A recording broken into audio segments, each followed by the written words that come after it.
ही ਐਨਕ ਸੀਗੀ ਉਹਨਾਂ ਦੀ ਪਰਸ ਸੀਗਾ ਉਹਨਾਂ ਦਾ ਤੇ ਮੋਬਾਈਲ ਸੀਗਾ। ਮੈਂ ਕਿਹਾ ਵੀ ਆ ਲਓ ਤੁਸੀਂ ਆਪਣਾ ਚੀਜ਼ਾਂ ਸੰਭਾਲੋ ਵੀ ਹੁਣ ਇੰਨੇ ਦਿਨ ਹੋ ਗਏ ਮੇਰੇ ਤੋਂ ਨਹੀਂ ਸੰਭਾਲੀਆਂ ਜਾਂਦੀਆਂ। ਬਸ ਉਹਨਾਂ ਨੇ ਇੱਕੋ ਹੀ ਗੱਲ ਕਹੀ, ਕਹਿੰਦੇ ਅਬ ਤੁਮਾਰੇ ਹਵਾਲੇ ਵਤਨ ਸਾਥੀਓ।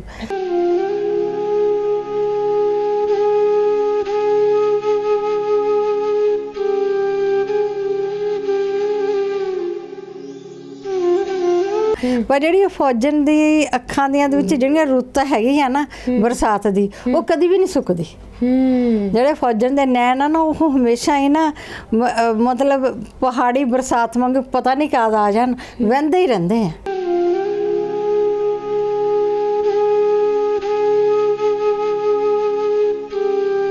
ਉੱਚੀ देने बोल देने मैं अपने ਕੰਨਾਂ ਨਾਲ ਸੁਣਿਆ ਵੀ फौजी फौज च फौजन मौज। ਪਿੰਡ ਦੀ ਉਹ ਤਾਈ ਸੀਗੀ ਤੇ ਉਹਨਾਂ ਦੇ ਨਾ ਮਤਲਬ ਇੰਨੀ ਬਜ਼ੁਰਗ ਦੇ ਇੰਨੇ ਭਾਰੀ ਝਾਂਜਰਾਂ ਪਾਈਆਂ ਹੋਈਆਂ ਚਾਂਦੀ ਦੀਆਂ, ਮੈਨੂੰ ਲੱਗਦਾ ਕਿਲੋ ਕੁ ਦੀਆਂ ਤਾਂ ਹੋਣਗੀਆਂ ਹੀ ਉਹ। ਜਿਸ ਤਰ੍ਹਾਂ ਅੱਜ ਕੱਲ੍ਹ ਵੀ ਹਰਿਆਣੇ 'ਚ ਬਹੁਤ ਭਾਰੀ ਝਾਂਜਰਾਂ ਪਾਉਂਦੇ ਆ ਤੇ ਉਹ ਜਿੱਧਰ ਨੂੰ ਵੀ ਗਲੀ 'ਚ ਜਾਂਦੀ ਛਾਨ ਛਾਨ ਕਰਦੀ ਤਾਂ ਸਭ ਨੇ ਗਲੀ ਮੁਹੱਲੇ ਵਾਲਿਆਂ ਨੇ ਜਿਹੜੀਆਂ ਪੋਤ ਬਹੂਆਂ ਸੀ ਦੋਤ ਬਹੂਆਂ ਹੋ ਗਈਆਂ ਅੱਗੇ, ਉਹਨਾਂ ਨੇ ਹੱਸਣਾ ਵੀ ਤਾਈ ਆ ਗਈ ਵੀ ਝਾਂਜਰਾਂ ਖੜਕਦੀ। ਤਾਂ ਫਿਰ ਮੈਂ ਉਹਨਾਂ ਤੋਂ ਪੁੱਛਿਆ ਵੀ ਮੈਨੂੰ ਆਦਤ ਪੈ ਗਈ ਸੀਗੀ ਇਹਨੂੰ ਖੋਜ ਕਰਨ ਦੀ, ਤੇ ਮੈਂ ਕਿਹਾ ਵੀ ਇਹ ਤਾਈ ਝਾਂਜਰਾਂ ਕਿਉਂ ਨਹੀਂ ਕੱਢਦੀ। ਤਾਂ ਫਿਰ ਮੇਰੇ ਚਾਚੀ ਜੀ ਸੀ, ਫਿਰ ਮੈਨੂੰ ਉਹਨਾਂ ਨੇ ਦੱਸਿਆ, ਕਹਿੰਦੇ ਵੀ ਜਿਸ ਟਾਈਮ ਨਾ ਵੀ ਤਾਇਆ ਜੀ ਜਦ ਉਹ ਫੌਜੀ ਸੀਗਾ, ਜਿਸ ਟਾਈਮ ਉਹ ਗਿਆ ਨਾ ਬਰਮਾ ਦੇ ਵਿੱਚ ਤੇ ਉਹ ਇਹ ਝਾਂਜਰਾਂ ਉਦੋਂ ਇਹਨਾਂ ਦਾ ਵਿਆਹ ਹੋਇਆ ਸੀਗਾ ਤੇ ਉਹ ਨਾ ਇਹਨੂੰ ਝਾਂਜਰਾਂ ਦੇ ਗਿਆ ਸੀਗਾ ਨਿਸ਼ਾਨੀ ਦੇ ਤੌਰ ਤੇ ਆਪਣੇ ਹੱਥ ਨਾਲ ਪਾ ਕੇ ਹੈ ਵੀ ਸੁਰਜੀ ਵੀ ਇਹ ਜਿਹੜੀਆਂ ਝਾਂਜਰਾਂ ਨਾ ਵੀ ਮੈਂ ਹੀ ਤੇਰੀਆਂ ਹੱਥ ਆ ਕੇ ਕੱਢਾਂਗਾ, ਇਹ ਤੂੰ ਨਾ ਕੱਢੀ ਹੈ ਵੀ ਤੂੰ ਮੇਰੀ ਉਡੀਕ ਕਰੀ, ਮੈਂ ਆਉਂਗਾ ਜ਼ਰੂਰ।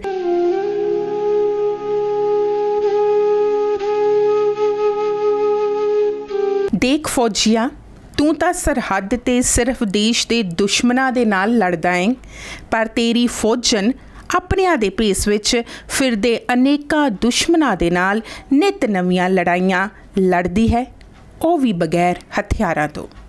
ਜੀ ਹਾਂ ਦੋਸਤੋ, ਇਹ 17 ਜੋ ਮੈਂ ਤੁਹਾਡੇ ਨਾਲ ਸਾਂਝੀਆਂ ਕੀਤੀਆਂ ਨੇ, ਇਹ ਹੈ ਪੁਸਤਕ ਜਦੋਂ ਕੋਈ ਫੌਜਨ ਹੁੰਦੀ ਹੈ ਤੇ ਲੇਖਿਕਾ ਹੈ ਮਨਜੀਤ ਕੌਰ ਮੀਤ। ਇਸ ਪੁਸਤਕ ਵਿੱਚ ਜਿੱਥੇ ਫੌਜੀਆਂ ਦੀ ਜ਼ਿੰਦਗੀ ਦੀ ਗੱਲ ਕੀਤੀ ਹੈ, ਉੱਥੇ ਹੀ ਫੌਜਨਾਂ ਦੀ ਜ਼ਿੰਦਗੀ ਦੇ ਹਰ ਇੱਕ ਪਹਿਲੂ ਨੂੰ ਬੜੀ ਬਰੀਕੀ ਦੇ ਨਾਲ ਤੇ ਬੜੀ ਖੂਬਸੂਰਤੀ ਦੇ ਨਾਲ ਚਿੱਤਰਿਆ ਗਿਆ ਹੈ। ਅੱਜ ਸਾਡੇ ਨਾਲ ਇਸ ਕਿਤਾਬ ਦੀ ਲੇਖਿਕਾ ਮੌਜੂਦ ਹੈ ਮਨਜੀਤ ਕੌਰ ਮੀਤ ਜੀ, ਉਹਨਾਂ ਦੇ ਨਾਲ ਗੱਲਬਾਤ ਕਰਦੇ ਹਾਂ। ਮੈਡਮ ਤੁਹਾਡਾ ਬਹੁਤ ਬਹੁਤ ਸਵਾਗਤ ਹੈ ਜੀ। ਸਤਿ ਸ਼੍ਰੀ ਅਕਾਲ ਜੀ। ਸਭ ਤੋਂ ਪਹਿਲਾਂ ਤਾਂ ਮੈਮ ਇਸ ਕਿਤਾਬ ਦੀ ਚਰਚਾ ਕਰਨ ਤੋਂ ਪਹਿਲਾਂ ਮੈਂ ਪੁੱਛਣਾ ਚਾਹਾਂਗੀ, ਫੌਜੀ ਇਹ ਸ਼ਬਦ ਤੁਹਾਡੀ ਜ਼ਿੰਦਗੀ ਦੇ ਵਿੱਚ ਬਹੁਤ ਮਾਇਨੇ ਰੱਖਦਾ ਹੈ ਕਿਉਂਕਿ ਤੁਹਾਡਾ ਵਿਆਹ ਫੌਜੀ ਦੇ ਨਾਲ ਹੋਇਆ ਸੀ। ਫੌਜੀ ਦੇ ਨਾਲ ਵਿਆਹ ਕਰਵਾਉਣਾ ਤੁਹਾਡਾ ਸੁਪਨਾ ਸੀ ਜਾਂ ਤੁਹਾਡੇ ਘਰਦਿਆਂ ਦਾ? ਮੇਰਾ ਖੁਦ ਦਾ। ਸਾਡਾ ਜਿਹੜਾ ਘਰ ਸੀਗਾ ਮਤਲਬ ਪਟਿਆਲੇ 'ਚ ਅਸੀਂ ਰਹਿੰਦੇ ਸੀ, ਰਜਿੰਦਰਾ ਹਸਪੀਟਲ 'ਚ ਮੇਰੇ ਫਾਦਰ ਸਾਹਿਬ ਤੇ ਮਦਰ ਜੌਬ ਕਰਦੇ ਸੀ ਤੇ ਜਿੱਥੇ ਸਾਨੂੰ ਸਰਕਾਰੀ ਕੁਆਟਰ ਮਿਲੇ ਹੋਏ ਸੀ ਤੇ ਉਹਦੇ ਨਾਲ ਹੀ ਫੌਜੀ ਛੋਣੀਆਂ ਸੀਗੀਆਂ। ਤੇ ਮੇਰੀਆਂ ਵੱਡੀਆਂ ਭੈਣਾਂ ਉਹ ਉੱਥੇ ਫੌਜੀ ਸਕੂਲ ਸੀਗਾ, ਸੈਨਿਕ ਸਕੂਲ, ਉਹਦੇ ਵਿੱਚ ਪੜ੍ਹਦੀਆਂ ਸੀਗੀਆਂ। ਤੇ ਉਦੋਂ ਬਚਪਨ ਦੇ ਵਿੱਚ ਜਦੋਂ ਮਿਲਟਰੀ ਦੀਆਂ ਗੱਡੀਆਂ ਜਾਂਦੀਆਂ ਤਾਂ ਸਾਰੇ ਬੱਚੇ ਹੁੱਬ ਹਵਾ ਕੇ ਉਹਨਾਂ ਨੂੰ ਬਾਏ ਬਾਏ ਕਰਦੇ, ਟਾਟਾ ਕਰਦੇ। ਤੇ ਇਸ ਤਰ੍ਹਾਂ ਵੀ ਮੇਰੇ ਜਿਹੜੇ ਮੇਰੇ ਫਾਦਰ ਸਾਹਿਬ ਸੀਗੇ ਤੇ ਉਹਨਾਂ ਦਾ ਬੜਾ ਨਾ ਮਤਲਬ ਮਿਲਵਰਤਨ ਵਾਲਾ ਸੁਭਾਅ ਸੀਗਾ ਤੇ ਉਹ ਜਿਹੜੇ ਮਤਲਬ ਫੌਜੀ ਕਿੰਨੇ ਵਾਰੀ ਘਰ ਦੇ ਕੋਲ ਹੀ ਗੱਡੀਆਂ ਵਗੈਰਾ ਆਪਣੀਆਂ ਸਾਫ਼ ਕਰਦੇ, ਧੋਂਦੇ, ਆਉਂਦੇ ਜਾਂਦੇ ਤਾਂ ਮੇਰੇ ਫਾਦਰ ਸਾਹਿਬ ਉਹਨਾਂ ਨੂੰ ਚਾਹ ਪਾਣੀ ਪਿਲਾਉਂਦੇ। ਤਾਂ ਜਦੋਂ ਵੀ ਉਹ ਫੌਜੀ ਘਰ ਆਉਂਦੇ ਨਾ ਉਹਨਾਂ ਨੂੰ ਅਸੀਂ ਬੜੇ ਧਿਆਨ ਨਾਲ ਦੇਖਦੇ ਤਾਂ ਉਹ ਸ਼ੁਰੂ ਤੋਂ ਹੀ ਨਾ ਮਤਲਬ ਸਾਡੇ ਦਿਲ ਦੇ ਵਿੱਚ ਨਾ ਫੌਜੀਆਂ ਪ੍ਰਤੀ ਬੜੀ ਸ਼ਰਧਾ ਹੋ ਗਈ ਵੀ ਇਹ ਸਾਡੇ ਦੇਸ਼ ਦੇ ਰਖਵਾਲੇ ਆ। ਉਦੋਂ ਮਤਲਬ 1965-71 ਦੀਆਂ ਲੜਾਈਆਂ ਤਾਜ਼ੀਆਂ ਸੁਣੀਆਂ ਹੋਈਆਂ ਸੀ, ਹੋਸ਼ ਸੰਭਾਲੀ ਸੀਗੀ ਤਾਂ ਫੌਜੀਆਂ ਪ੍ਰਤੀ ਨਾ ਮੇਰੇ ਦਿਲ ਵਿੱਚ ਬੜੀ ਸ਼ਰਧਾ ਪੈਦਾ ਹੋ ਗਈ ਬਚਪਨ ਤੋਂ ਹੀ। ਤੇ ਉਦੋਂ ਤਾਂ ਚਲੋ ਵੀ ਬਚਪਨ ਤੋਂ ਇਹ ਘਰ ਕਰ ਗਈ ਸੀ, ਫੌਜੀਆਂ ਪ੍ਰਤੀ ਸ਼ਰਧਾ ਇੰਨੀ ਸੀਗੀ। ਤੇ ਜਿਉਂ ਹੀ ਫਿਰ ਜਿਸ ਟਾਈਮ ਵੱਡੇ ਹੋਏ ਤਾਂ ਘਰ ਦੇ ਵਿੱਚ ਰਿਸ਼ਤਿਆਂ ਦੀ ਗੱਲਬਾਤ ਚੱਲਣ ਲੱਗੀ ਤੇ ਸੁੱਖ ਨਾਲ 6 ਭੈਣਾਂ ਸੀਗੀਆਂ ਮੇਰੀਆਂ ਤੇ ਦੋਵਾਂ ਦੇ ਵਿਆਹ ਹੋ ਚੁੱਕੇ ਸੀ। ਤੇ ਜਦੋਂ ਤੀਸਰਾ ਮੇਰਾ ਨੰਬਰ ਲੱਗਿਆ ਤੇ ਉਦੋਂ ਮੈਂ ਅਜੇ BA ਪਾਰਟ 1 ਕਰਦੀ ਸੀ, ਜੌਬ ਤੇ ਵੀ ਲੱਗ ਗਈ ਸੀਗੀ, ਮੈਂ ਸਟੈਨੋਗ੍ਰਾਫੀ ਕਰਦੀ ਹੋਈ। ਹਾਂਜੀ, ਤਾਂ ਅੱਜ ਮੇਰੀ ਏਜ ਮਸਾਂ 19 ਕੁ ਸਾਲ ਦੀ ਹੋਏਗੀ। ਤੇ ਜਦੋਂ ਇਸ ਤਰ੍ਹਾਂ ਹੀ ਘਰਦਿਆਂ ਨੇ ਬੜੇ ਵੱਡੇ ਰਿਸ਼ਤੇ ਦੇਖੇ ਸੀਗੇ, ਕੋਈ ਇਹੋ ਜਿਹੀ ਗੱਲ ਨਹੀਂ। ਪਰ ਫਿਰ ਮੇਰੇ ਫਾਦਰ ਸਾਹਿਬ ਕਾਫੀ ਮਤਲਬ ਆਜ਼ਾਦ ਖਿਆਲਾਤਾਂ ਦੇ ਸੀਗੇ, ਤੇ ਉਹਨਾਂ ਨੇ ਫਿਰ ਮੈਨੂੰ ਪੁੱਛ ਲਿਆ, ਕਹਿੰਦੇ ਵੀ ਤੂੰ ਆਪਣੀ ਚੋਇਸ ਦੱਸ ਦੇ, ਤੇਰੀ ਕੀ ਹੈ। ਤੇ ਮੈਂ ਕਿਹਾ ਪਾਪਾ ਜੀ, ਜੇ ਤੁਸੀਂ ਸੱਚ ਮੰਨੋ ਤਾਂ ਮੇਰੀ ਚੋਇਸ ਤੇ ਇਹੀ ਹੋਈ, ਮੇਰੇ ਵਾਸਤੇ ਕੋਈ ਫੌਜੀ ਲੱਭ ਦਿਓ ਤੇ ਵੀ ਮੈਂ ਤਾਂ ਫੌਜੀ ਨਾਲ ਹੀ ਵਿਆਹ ਕਰਾਉਣਾ। ਤੇ ਉਹ ਕੁਦਰਤੀ ਉਹਨਾਂ ਦਿਨਾਂ ਦੇ ਵਿੱਚ ਹੀ, ਜਿਸ ਤਰ੍ਹਾਂ ਮੇਰੇ ਸੰਜੋਗ ਇਹਨਾਂ ਨਾਲ ਲਿਖੇ ਹੋਏ ਸੀਗੇ, ਤਾਂ ਸਾਡੇ ਪੜੋਸ ਦੇ ਵਿੱਚ ਹੀ ਫੌਜੀ ਸਾਹਿਬ ਦਾ ਰਿਸ਼ਤਾ ਆ ਗਿਆ ਮੈਨੂੰ। ਤਾਂ ਫਿਰ ਮੈਨੂੰ ਤਾਂ ਇੱਕਦਮ ਮੇਰੀ ਤਾਂ ਤਮੰਨਾ ਪੂਰੀ ਹੋ ਗਈ ਸੀਗੀ। ਤਾਂ ਫਿਰ ਪਾਪਾ ਜੀ ਨੇ, ਬੀਜੀ ਨੇ ਘਰ ਦੇ ਵਿੱਚ ਕਾਫੀ ਮਤਲਬ ਵਿਰੋਧ ਕੀਤਾ ਵੀ ਅਸੀਂ ਵੀ ਚਾਹੇ ਮੇਰੀਆਂ 6 ਕੁੜੀਆਂ, ਪਰ ਮੈਂ ਆਪਣੀ ਕਿਸੇ ਕੁੜੀ ਦਾ ਵੀ ਫੌਜੀ ਨਾਲ ਨਹੀਂ ਵਿਆਹ ਕਰਨਾ ਜੀ। ਹਾਂਜੀ, ਵੀ ਕਿਉਂਕਿ ਫੌਜੀਆਂ ਦੀ ਜਿਹੜੀ ਜ਼ਿੰਦਗੀ ਹੈ ਨਾ, ਫੌਜਣਾ ਦੀ, ਵੀ ਉਹ ਕੰਡਿਆਂ ਦੀ ਸੇਜ ਹੈ, ਵੀ ਤੂੰ ਇੰਨੀ ਨਾਜ਼ੁਕ ਜਿਹੀ ਹੈਗੀ ਆ, ਵੀ ਮੈਂ ਨਹੀਂ ਤੇਰਾ ਫੌਜੀ ਨਾਲ ਵਿਆਹ ਕਰਨਾ। ਤੇ ਪਰ ਮੇਰੀ ਚੁਆਇਸ ਸੀਗੀ। ਤੇ ਫਿਰ ਜਦੋਂ ਇਹਨਾਂ ਨੂੰ ਗੱਲਬਾਤ ਹੋਈ, ਅੰਗੇਜਮੈਂਟ ਹੋਈ, ਤਾਂ ਫਿਰ ਇਸ ਤਰ੍ਹਾਂ ਮੇਰੀ ਮੈਰਿਜ ਹੋ ਗਈ ਇਹਨਾਂ ਦੇ ਨਾਲ। ਹਾਂਜੀ, ਤੇ ਫਿਰ ਮੈਮ ਤੁਹਾਨੂੰ ਪੁੱਛਣਾ ਚਾਹਾਂਗੇ ਕਿ ਤੁਸੀਂ ਫੌਜੀ ਦੇ ਨਾਲ ਵਿਆਹ ਕਰਾਇਆ, ਤੇ ਵਿਆਹ ਤੋਂ ਪਹਿਲਾਂ ਫੌਜੀ ਤੁਸੀਂ ਦੇਖੇ ਸੀ, ਉਹਨਾਂ 'ਚ ਘੱਟ ਵਿਚਰਦੇ ਸੀ, ਤੇ ਵਿਆਹ ਤੋਂ ਬਾਅਦ ਤੁਸੀਂ ਹਮੇਸ਼ਾ ਲਈ ਫੌਜੀ ਪਰਿਵਾਰ ਦਾ ਇੱਕ ਹਿੱਸਾ ਬਣ ਗਏ।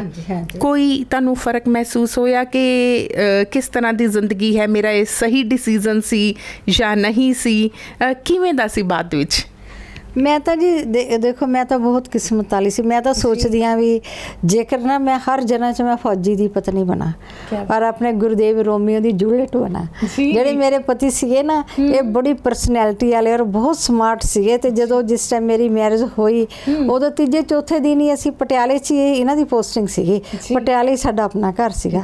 ਤੇ ਜਿਸ ਟਾਈਮ ਪਟਿਆਲੇ ਇਹ ਮੈਨੂੰ ਆਪਣੀ ਯੂਨਿਟ 'ਚ ਲੈ ਕੇ ਗਏ ਨਾ, ਤੇ ਉਹਨਾਂ ਨੇ ਪਾਰਟੀ ਰੱਖੀ ਸੀਗੀ, ਤੇ ਉਹਨਾਂ ਨੇ ਉਹ ਸਾਰੇ ਇਹਨਾਂ ਨੂੰ ਨਾ ਰੋਮੀਓ, ਮਿਸਟਰ ਰੋਮੀਓ ਕਹਿ ਕੇ ਬੁਲਾਉਂਦੇ ਸੀ।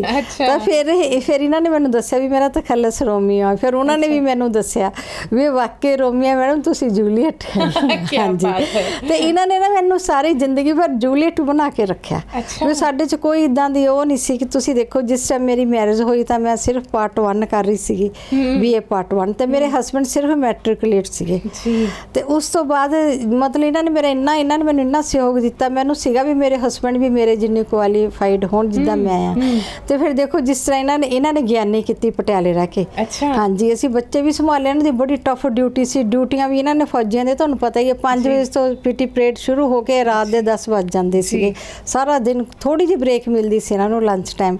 ਉਸ ਤੋਂ ਬਾਅਦ ਇਹਨਾਂ ਨੇ ਜਿਹੜੀਆਂ ਮੇਰੇ ਨੋਟਸ ਹੁੰਦੇ ਸੀ ਮੇਰੇ ਬਣਾਏ ਹੋਏ, ਤਾਂ ਇਹਨਾਂ ਨੇ ਪੜ੍ਹ ਕੇ ਇਹਨਾਂ ਨੇ ਪਟਿਆਲੇ ਦੇ ਵਿੱਚ ਗਿਆਨੀ ਕਰ ਲਈ ਸੀਗੀ। ਤੇ ਗਿਆਨੀ ਤੋਂ ਬਾਅਦ ਉਦੋਂ ਸੀਗਾ ਵੀ ਤੁਸੀਂ ਨਾ 6 ਮਹੀਨੇ ਬਾਅਦ 1.5 ਸਾਲ 'ਚ BA ਕੰਪਲੀਟ ਕਰ ਸਕਦੇ ਆ।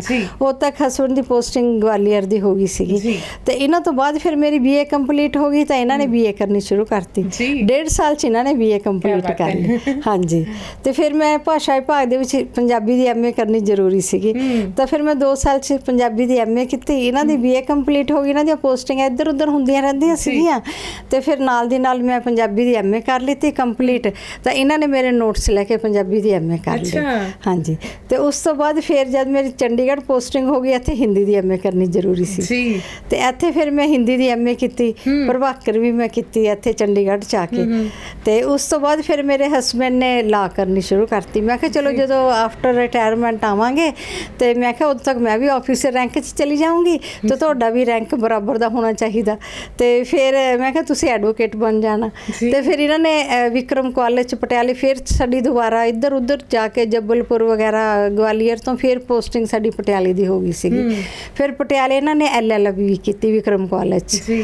ਤੇ ਉਸ ਤੋਂ ਬਾਅਦ ਇਹ ਹੁਣ MA LLB ਸੀ। ਹਾਂਜੀ, ਤੇ ਮੈਂ ਡਬਲ MA ਗਿਆਨੀ ਪ੍ਰਭਾਕਰ ਕਰ ਲਿੱਤੀ ਸੀ। ਤੇ ਨਾਲ ਹੀ ਫਿਰ ਬੱਚੇ, ਫੈਮਿਲੀ ਵੀ ਨਾਲ ਚੱਲਦੀ ਰਹੀ ਸਾਡੀ। ਤੇ ਹਾਂਜੀ, ਉਸ ਤੋਂ ਬਾਅਦ ਫਿਰ ਅਸੀਂ ਚੰਡੀਗੜ੍ਹ 'ਚ ਆ ਗਏ।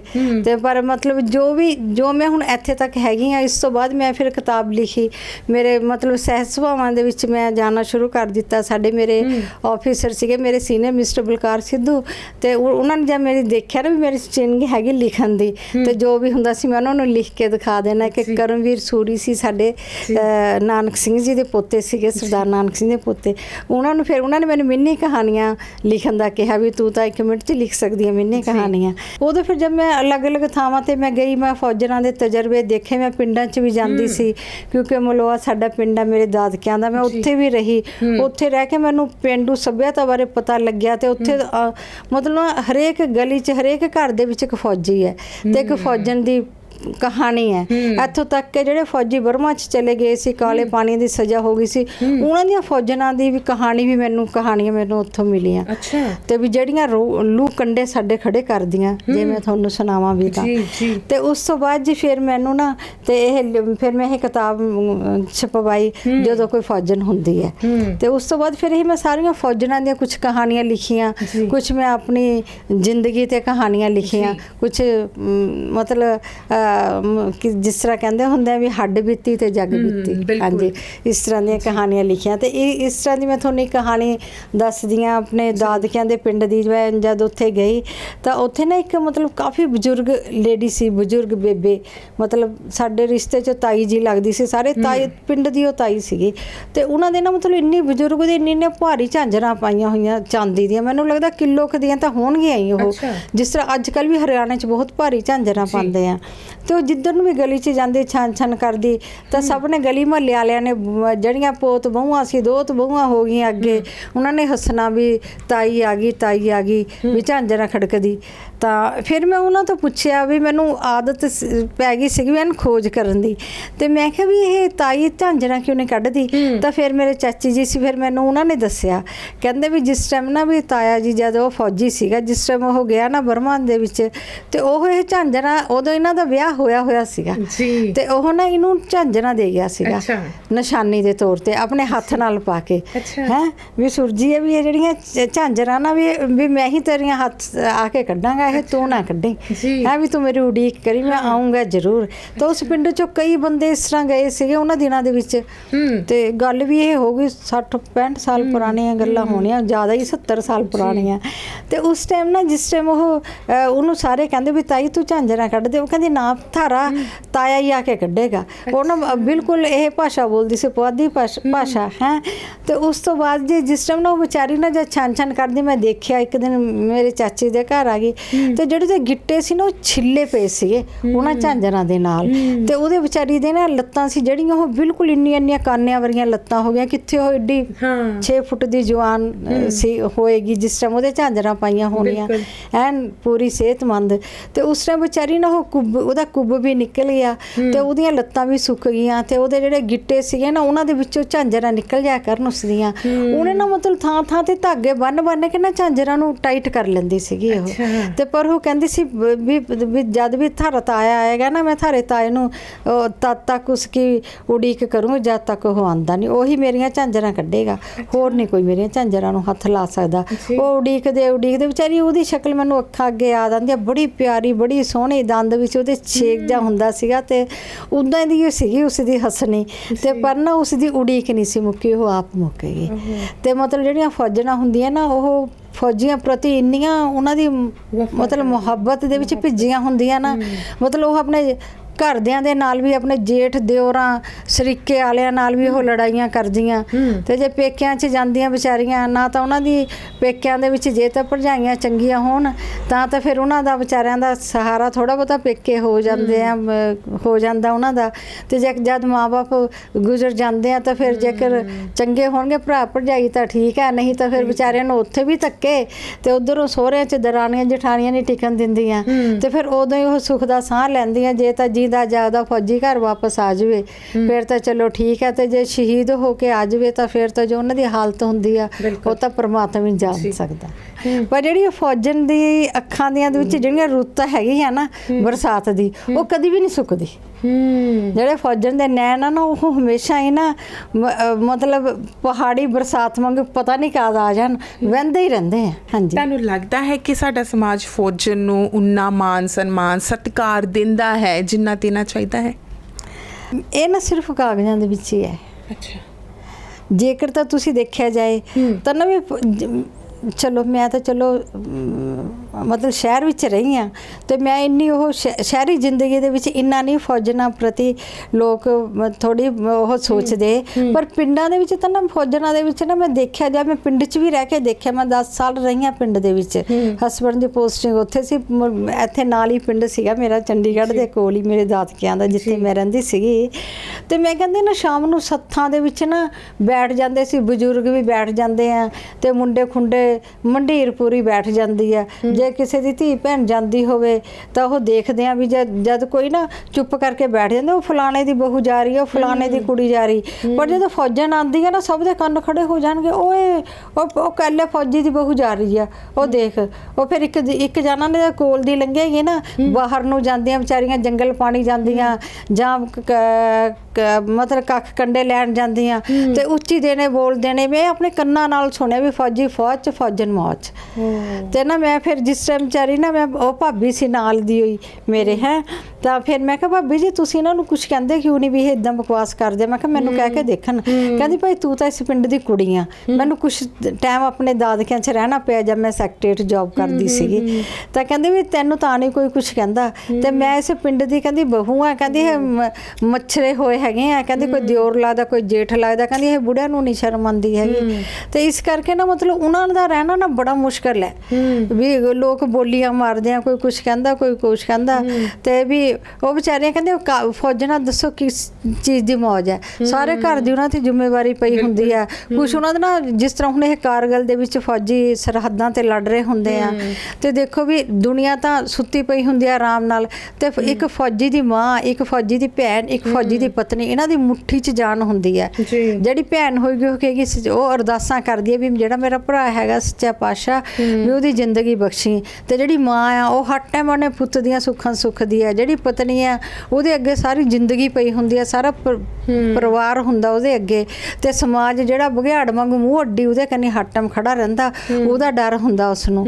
ਤੇ ਇਸ ਕਰਕੇ ਵਿਚਾਰੀ ਉਹ ਰਾਤ ਨੂੰ ਸੁੱਤੀ ਪਈ ਵੀ ਪਤਾ ਨਹੀਂ ਕਿੰਨੀਆਂ ਕੁ ਮੱਸਿਆ ਸੁੱਖਦੀ ਆ, ਕਿੰਨੀਆਂ ਕੁ ਸੰਗਰਾਂਦਾ ਸੁੱਖਦੀ ਆ। ਬਾਬਾ ਜੀ ਮੈਂ ਤੁਹਾਡੇ ਦਰ ਤੇ ਆਊਂਗੀ, ਇੰਨੀਆਂ ਮੱਸਿਆ ਨਹਾਉਂਗੀ, ਪੂਰਨਮਾਸ਼ੀਆਂ ਤੇ ਮੱਥਾ ਟੇਕੂੰਗੀ ਵੀ ਮੇਰੇ ਫੌਜੀ ਨੂੰ ਜੀਂਦਾ ਜਾਗਦਾ ਮੋੜ ਦੀ।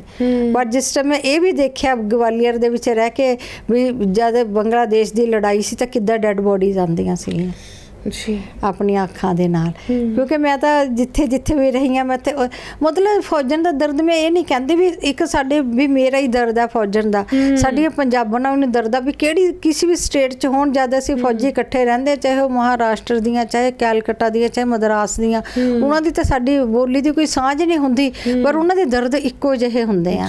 ਜਿਸ ਟਾਈਮ ਫੌਜੀ ਬਾਹਰ ਜਾਂਦੇ ਆ, ਲੜਾਈਆਂ 'ਤੇ ਜਾਂਦੇ ਆ, ਪਿੱਛੋਂ ਫੈਮਲੀਆਂ ਇਕੱਠੀਆਂ ਰਹਿੰਦੀਆਂ, ਤੇ ਮੈਂ ਦੱਸ ਨਹੀਂ ਸਕਦੀ ਉਹਨਾਂ ਦੇ ਦਰਦ ਨਹੀਂ ਬਿਆਨ ਕਰ ਸਕਦੀ ਵੀ ਉਹਨਾਂ ਦੇ ਹੋ ਕੇ ਇਕੱਠੇ ਹੋ ਕੇ ਕਿਸ ਤਰ੍ਹਾਂ ਵਾਤਾਵਰਨ ਨੂੰ ਮਤਲਬ ਕੰਬਣੀ ਛੇੜ ਦਿੰਦੇ ਆ। ਕੀ ਤੁਹਾਡਾ ਵੀ ਬਾਹਰ ਜਾਣ ਦਾ ਸੁਪਨਾ ਹੈ? ਕੀ ਤੁਸੀਂ ਵੀ 8+ ਬੈਂਡ ਲੈਣਾ ਚਾਹੁੰਦੇ ਹੋ? ਤਾਂ ਫਿਰ ਹੁਣੇ ਜੁਆਇਨ ਕਰੋ ਰਸਨੀਕ ਆਈਲੈਟਸ ਕੋਚਿੰਗ ਸੈਂਟਰ ਨੂੰ, ਜਿੱਥੇ ਘੱਟ ਫੀਸ ਤੇ ਵੱਧ ਸੁਵਿਧਾਵਾਂ ਦਿੱਤੀਆਂ ਜਾਂਦੀਆਂ ਨੇ। IDP ਵੱਲੋਂ ਸਰਟੀਫਾਈਡ ਇਸ ਸੈਂਟਰ 'ਚ ਤੁਹਾਡੀ ਸੁਵਿਧਾ ਮੁਤਾਬਕ ਆਨਲਾਈਨ ਤੇ ਆਫਲਾਈਨ ਕਲਾਸਿਸ ਦਾ ਵੀ ਵਿਸ਼ੇਸ਼ ਪ੍ਰਬੰਧ ਹੈ। ਤਾਂ ਸੰਪਰਕ ਕਰੋ Rasneek IELTS coaching centre 7986024708। There are various coaching centers that provide classes for IELTS, but I assure you a difference. Listening module is like a cakewalk, and definitely you do not require coaching for it. It's just a matter of practice. But on the other hand, reading, speaking and writing require a lot of practice along with proper guidance. So I am here to guide you in the best way I can.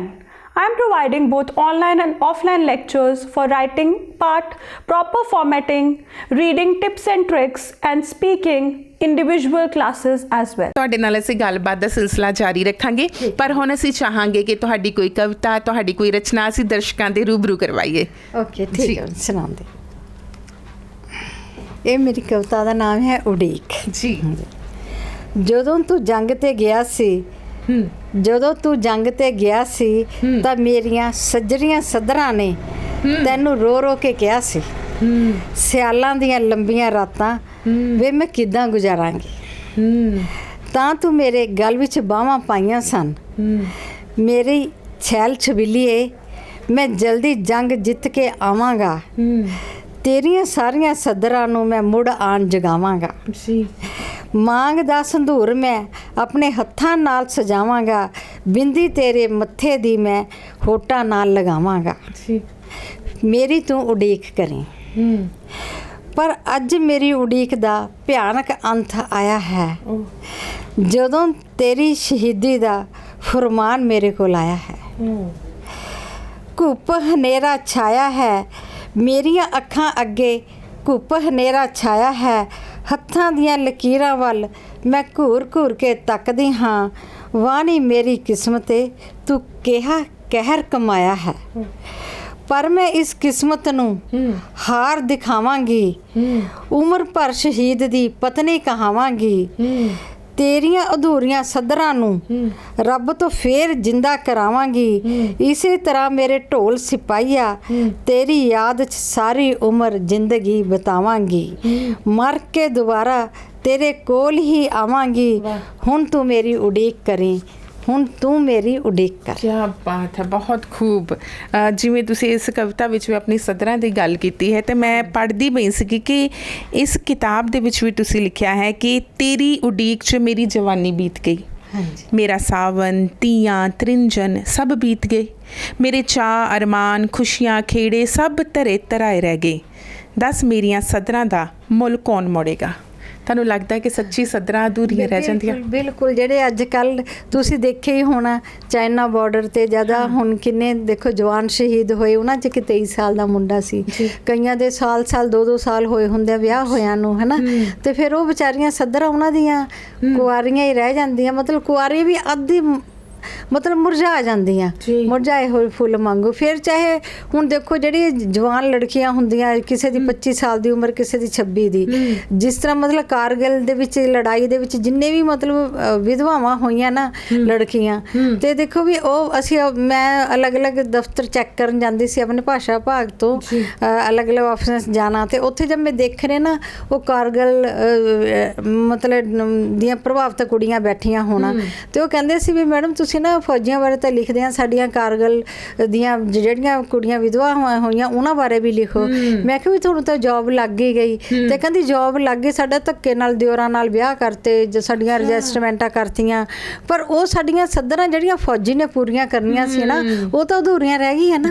ਉਹ ਸਾਡਾ ਚਾਹੇ ਦਿਓਰ ਨਾਲ ਵਿਆਹ ਹੋ ਜੇ, ਚਾਹੇ ਸਾਡੇ ਮਾਂ-ਬਾਪ ਕਿਧਰੇ ਹੋਰ ਸਾਡਾ ਵਿਆਹ ਕਰ ਦੇਣ, ਹੈ ਨਾ, ਵੀ ਜੇਕਰ ਨਾ ਜਿਹੜੇ ਪੇਰੈਂਟਸ ਹੈਗੇ ਉਹ ਵੀ ਨਹੀਂ ਸਾਨੂੰ ਦੇਖ ਸਕਦੇ, ਹੈ ਨਾ, ਵੀ ਕੁਆਰੀਆਂ ਵੀ ਤੁਹਾਨੂੰ ਕਦ ਤੱਕ ਅਸੀਂ ਬਿਠਾ ਕੇ ਰੱਖਾਂਗੇ, ਹੈ ਨਾ। ਤੇ ਇਸ ਤਰ੍ਹਾਂ ਵੀ ਸਾਡੀਆਂ ਸੱਦਰਾਂ ਨਾ ਫਿਰ ਕੁਆਰੀਆਂ ਦੇ ਕੁਆਰੀਆਂ ਰਹਿ ਜਾਂਦੀਆਂ। ਬਿਲਕੁਲ ਸਹੀ। ਮੈਮ ਇਹ ਜ਼ਰੂਰ ਪੁੱਛਣਾ ਚਾਹਾਂਗੇ ਕਿ ਇਸ ਪੁਸਤਕ ਦੇ ਵਿੱਚ ਤੁਸੀਂ ਬਹੁਤ ਹੀ ਬਾਰੀਕੀ ਦੇ ਨਾਲ ਸੱਚਾਈ ਨੂੰ ਬਿਆਨ ਕੀਤਾ ਹੈ, ਤੇ ਇਸ ਕਿਤਾਬ ਨੇ ਤੁਹਾਨੂੰ ਸਾਹਿਤ ਦੀ ਦੁਨੀਆ ਦੇ ਵਿੱਚ ਇੱਕ ਵਿਲੱਖਣ ਪਹਿਚਾਣ ਦੇ ਦਿੱਤੀ, ਤੇ ਇਸ ਕਿਤਾਬ ਦੇ ਬਾਰੇ ਹੋਰ ਥੋੜਾ ਚਾਨਣਾ ਪਾਓ ਕਿ ਇਸ ਦੇ ਨਾਲ ਕੋਈ ਹੋਰ ਯਾਦਾਂ ਜੁੜੀਆਂ ਹੋਣਗੀਆਂ, ਜ਼ਰੂਰ ਦੱਸੋ। ਹਾਂਜੀ, ਇਹ ਕਿਤਾਬ ਜੀ ਜਿਸ ਟਾਈਮ ਮਤਲਬ ਇਸ ਤੇ ਨਾ ਇੱਕ ਡਾਇਰੈਕਟਰ ਤੇਜਭਾਨ ਗਾਂਧੀ ਜੀ, ਉਹਨਾਂ ਨੇ ਇਸ ਤੇ ਇੱਕ ਨਾਟਕ ਖੇਡਿਆ ਸੀਗਾ। ਤੇ ਦੇਖੋ ਉਹਨਾਂ ਦਿਨਾਂ ਵਿੱਚ ਮੇਰੇ ਹਸਬੈਂਡ ਕਾਫੀ ਸੀਰੀਅਸ ਸੀ, ਹਸਪੀਟਲ 'ਚ ਐਡਮਿਟ ਸੀਗੇ, ਲੇਕਿਨ ਉਹ ਕਹਿੰਦੇ ਵੀ ਜਿਹੜਾ ਨਾਟਕ ਖੇਡਿਆ, ਜਿਹੜੀ ਰਾਈਟਰ ਹੈਗੀ ਵੀ ਉਹਨੂੰ ਤਾਂ ਇੱਥੇ ਹੋਣਾ ਜ਼ਰੂਰੀ ਹੈ ਨਾ, ਲਾਜ਼ਮੀ ਹੈ। ਤਾਂ ਮੈਂ ਬੜੀ ਮੁਸ਼ਕਿਲ ਦੇ ਨਾਲ ਨਾ ਆਪਣੇ ਬੇਟੇ ਨੂੰ ਬਿਠਾ ਕੇ ਇਹਨਾਂ ਕੋਲ, ਤੇ ਮੈਂ ਉੱਥੇ ਗਈ, ਕਲਾ ਭਵਨ 'ਚ ਗਈ, ਤੇ ਬਾਹਰਲੇ ਪਾਸੇ ਨਾਟਕ ਖੇਡਿਆ ਗਿਆ, ਬੜੀਆਂ ਵੱਡੀਆਂ ਸ਼ਖਸੀਅਤਾਂ ਉੱਥੇ ਪਹੁੰਚੀਆਂ ਹੋਈਆਂ ਸੀਗੀਆਂ ਕਲਾ ਭਵਨ ਚੰਡੀਗੜ੍ਹ 'ਚ। ਤੇ ਦੇਖੋ ਜਿਸ ਟਾਈਮ ਮੈਂ ਉੱਥੇ ਬੈਠੀ ਨਾ, ਤੇ ਮੈਂ ਤੁਹਾਨੂੰ ਦੱਸ ਨਹੀਂ ਸਕਦੀ ਵੀ ਨਾ ਲੋਕਾਂ ਦੇ ਬਹੁਤ ਗੈਦਰਿੰਗ ਸੀਗੀ, ਪਰ ਲੋਕਾਂ ਦੇ ਸਾਹਾਂ ਦੀ ਆਵਾਜ਼ ਨਹੀਂ ਸੀ ਆ ਰਹੀ, ਸਿਸਕੀਆਂ ਦੀ ਆਵਾਜ਼ ਆ ਰਹੀ ਸੀ। ਵੀ ਉਹ ਨਾਟਕ ਦੇਖ ਕੇ ਨਾ ਜਿੱਦਾਂ ਉਹਨਾਂ ਨੇ ਉੱਥੇ ਕਾਰਗਿਲ ਦਾ ਬਾਰਡਰ ਬਣਾ ਦਿੱਤਾ, ਸੇਮ ਟੂ ਸੇਮ ਉੱਥੇ ਇੰਨਾ ਵਧੀਆ ਉਹਨਾਂ ਨੇ ਨਾਟਕ ਪੇਸ਼ ਕੀਤਾ ਨਾ, ਛੋਟੇ ਛੋਟੇ ਬੱਚਿਆਂ ਨੇ, ਮਤਲਬ ਕਾਲਜ ਦੇ ਸਟੂਡੈਂਟ ਸੀਗੇ, ਸੱਚਮੁੱਚ ਹੀ ਉਹਨਾਂ ਨੇ ਸੱਚਾਈ ਪੇਸ਼ ਕਰ ਦਿੱਤੀ। ਤੇ ਉਸ ਨਾਟਕ ਤੋਂ ਵੀ ਅਗਲੇ ਦਿਨ ਫਿਰ ਉਹ ਪੇਪਰ ਦੇ ਵਿੱਚ ਆਇਆ, ਦੈਨਿਕ ਭਾਸਕਰ 'ਚ, ਸਾਰੇ ਅਖਬਾਰਾਂ 'ਚ ਉਹਦੀ ਕਵਰਿੰਗ ਆਈ। ਤਾਂ ਮਤਲਬ ਬਹੁਤ ਜ਼ਿਆਦਾ ਸਲੇਹਾ ਗਿਆ, ਮਤਲਬ ਇਸ ਕਿਤਾਬ ਕਰਕੇ ਹੀ ਮੈਂ ਫੌਜਨ ਦੇ ਨਾਲ ਨਾਲ ਮਸ਼ਹੂਰ ਹੋ ਗਈ। ਮੈਂ ਚਾਹੁੰਦੀ ਹਾਂ ਵੀ ਇਸ ਸਾਰੀ ਮਤਲਬ ਜੋ ਵੀ ਮੈਨੂੰ ਮਤਲਬ ਸ਼ੋਭਾ ਮਿਲੀ ਚੰਡੀਗੜ੍ਹ ਦੇ ਵਿੱਚ ਆ ਕੇ, ਵੀ ਮੈਂ ਰਾਈਟਰ ਬਣੀ, ਤੇ ਇਸ ਤੋਂ ਬਾਅਦ ਮੈਂ ਹੋਰ ਵੀ ਕਈ ਕਿਤਾਬਾਂ ਲਿਖੀਆਂ, ਤੇ 2 ਕਿਤਾਬਾਂ ਮੇਰੀਆਂ ਛਪਾਈ ਅਧੀਨ ਹੈਗੀਆਂ, ਤੇ ਸਾਰੇ ਮਤਲਬ ਜੋ ਵੀ ਇਹਦਾ ਬੈਨੀਫਿਟ ਹੈ ਨਾ, ਜੋ ਉਹ ਮੇਰੇ ਸਿਰਫ ਪਤੀ ਦੇ ਹਿੱਸੇ ਆਉਂਦਾ ਹੈਗਾ।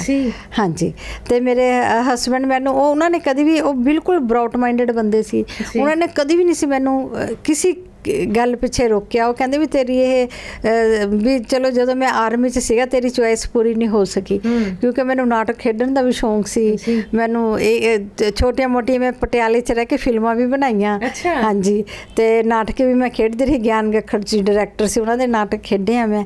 ਉਹ ਮੇਰੇ ਸਾਰੇ ਸ਼ੌਂਕ ਮੇਰੇ ਫੌਜੀ ਪਤੀ ਨੇ ਪੂਰੇ ਕੀਤੇ ਆ ਜੀ।